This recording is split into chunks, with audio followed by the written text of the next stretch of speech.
ለዛሬ እንግዲህ ለእናንተ ብታዳምጡት መልካም ነው። በተለይ በጣም ይጠቅማችኋል ያልኩትን ዘርፈ ብዙ ጥቅም ያለውን ቫይታሚን ሲን በተመለከተ ነው። ለመሆኑ ቫይታሚን ሲ ለሰውነታችን ምን ይጠቅማል? ቫይታሚን ሲ ቢያጥረንስ ምን እንሆናለን? የሚለውን ለእናንተ የማጋራችሁ ይሆናል ማለት ነው። እነዚህም ቫይታሚን ሲዎች ደግሞ ከሐኪም ቤት ውጭ በተፈጥሯዊ ነገር እንዴት ማግኘት እንደምትችሉ ነው ዛሬ የምነግራችሁ።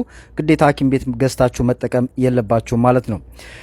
ቫይታሚን ሲ ያዙ ምግቦችን አዘውትሮ በመመገብ የበሽታ መከላከል አቅማችንን በማጎልበት ለበሽታ የመያዝ እድላችንን ዝቅ እናደርጋለን።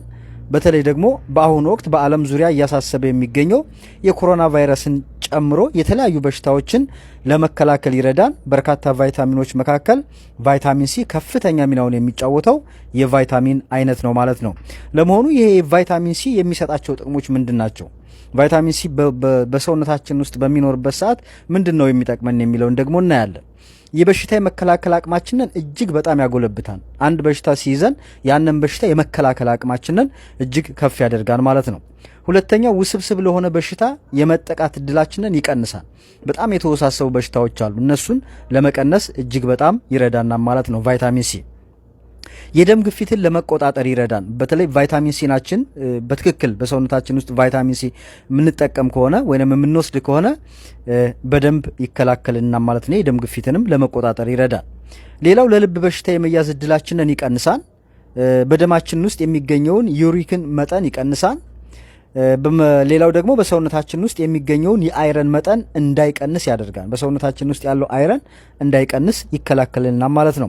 በካንሰር የመያዝ እድላችንንም ጎን ለጎን ይቀንሳል ማለት ነው። ስለዚህ ቫይታሚን ሲ በሰውነታችን ውስጥ መኖር ለነዚህ ነገሮች በጣም ይጠቅመናል። ስለዚህ ቫይታሚን ሲዎችን መጠቀም ለነዚህ ያገለግለናል ማለት ነው።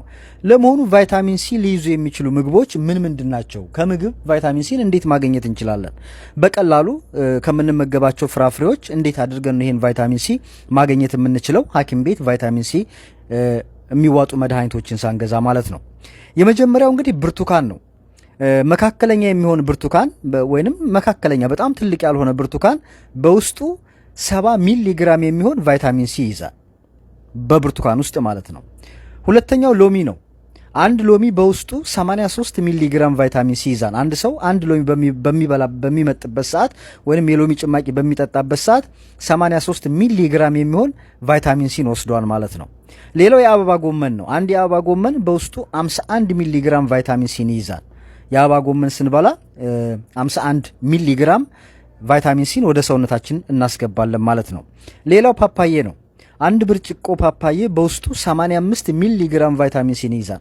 አንድ ብርጭቆ ፓፓዬ የተፈጨ ፓፓዬ በምንጠጣበት ሰዓት 85 ሚሊ ግራም ቫይታሚን እንደወሰድ ይቆጠራል ማለት ነው። ሌላው እንጆሪ ነው። እንጆሪ በውስጡ 89 ሚሊ ግራም ቫይታሚን ሲን ይይዛል። በጣም ከፍተኛ ነው። እንጆሪ ደግሞ 89 ሚሊ ግራም ቫይታሚን ሲን ይይዛል ማለት ነው። ሌላው ቲማቲም ነው። የቲማቲም ደግሞ በጣም ይገርማል። አንድ ብርጭቆ የቲማቲም ጁስ በውስጡ 170 ሚሊ ግራም ቫይታሚን ሲን ይይዛል ማለት ነው። ስለዚህ አንድ ብርጭቆ የቲማቲም የተፈጨ ቲማቲም ወይንም ደግሞ የቲማቲም ጁስ ብስንጠጣ 170 ሚሊ ግራም ቫይታሚን ሲን እንደወሰድን ይቆጠራል ማለት ነው። ሌላው ደግሞ ማንጎ ነው። አንድ ማንጎ በውስጡ 60.1 ሚሊ ግራም ቫይታሚን ሲን ይይዛል ማለት ነው። በአንድ ማንጎ ስንበላ ይሄንን 61.1 የሆነ ሚሊግራም ቫይታሚን ሲን ወደ ሰውነታችን እናስገባለን ማለት ነው። በመጨረሻም ወይን ነው። በውስጡ 39 ሚሊግራም ቫይታሚን ሲን ይዛል ወይን የምትጠቀሙ ሰዎች። በመጨረሻም አናናስ፣ አንድ አናናስ በውስጡ 78.9 ቫይታሚን ሲን ይዛል ማለት ነው። እንግዲህ እነዚህ በሳይንስ የተረጋገጡ ናቸው። አንድ ሰው ቫይታሚን ሲን ግዴታ ሐኪም ቤት ሄዶ መግዛት የለበትም። እነዚህን ነገሮች ማግኘት ከቻለ ቫይታሚን ሲን በተዘዋሪ መንገድ እያገኘ ነው። በተለይ ድዳችሁ ለሚደማ የጥርስ መድማት፣ እንዲሁም እጃችሁ የሚፈረካከስ አንዳንድ ጊዜ እጃችሁ በጣም የሆነ የሚላጥ የመላጥ ባህሪ በሚያመጣበት ሰዓት እነዚህ በቫይታሚን ሲ እጥረት የሚመጡ ናቸውና እነዚህ ነገሮች ብትጠቀሙ እጅግ በጣም ትለወጡበታላችሁ፣ ወይንም ደግሞ ጤናችሁ የተስተካከለ ይሆናል። እንዲሁም ደግሞ በሽታ እንዳያጠቃችሁ የበሽታ መከላከል አቅማችሁን እጅግ በኃይለኛ ከፍ ያደርጋል ማለት ነው። ስለዚህ ብርቱካንን፣ ሎሚን፣ የአበባ ጎመንን፣ ፓፓየን፣ እንጆሪን፣ ቲማቲምን፣ ማንጎን፣ ወይን፣ አናናስን ስንጠቀም በርከት ያሉ ቫይታሚን ሲ በሚሊግራም ወደ ሰውነታችን እናስገባም ማለት ነው። እንግዲህ የተወደዳችሁና የተከበራችሁ የጆሲ ሚዲያ ቤተሰቦች ለዛሬ ብታዳምጡት ያልኩት የጤና መረጃ ይሄ ነበረ። ነገ ደግሞ በሌላ መረጃ ተመልሰን እስከምንገናኝ በያላችሁበት ሰላማችሁ ይብዛ።